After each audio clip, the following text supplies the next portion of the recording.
arbitrationagreements.org.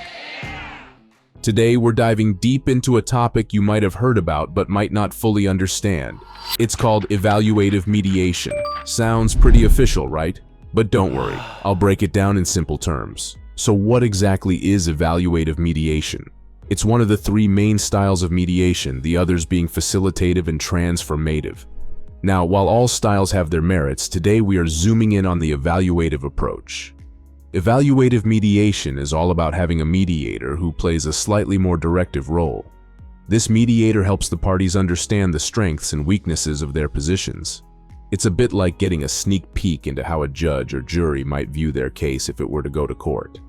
Now here's a statistic to give you some context. About 65% of mediators in commercial disputes in the US use an evaluative approach.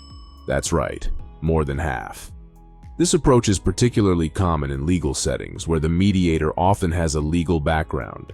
The idea is that by pointing out the strengths and weaknesses of each side, parties can make more informed decisions about settling their dispute.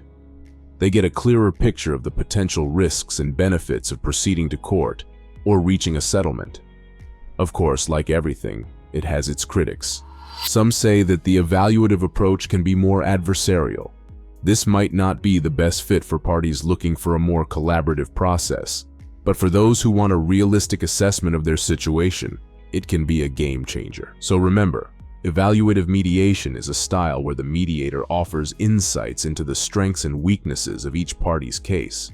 It's a reality check, helping people understand the potential outcomes if they were to take the dispute further. It's favored by many, especially in legal settings. If you're considering mediation for any reason, head on over to arbitrationagreements.org. That's where you can buy the service or program you need right away and begin the dispute resolution process quicker.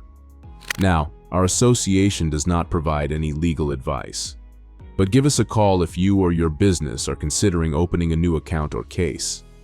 Countless companies and individuals utilize our services to handle claims in a controlled manner through cost-effective solutions. If you're interested in doing that, we are standing by. Give us your opinion by leaving a comment below.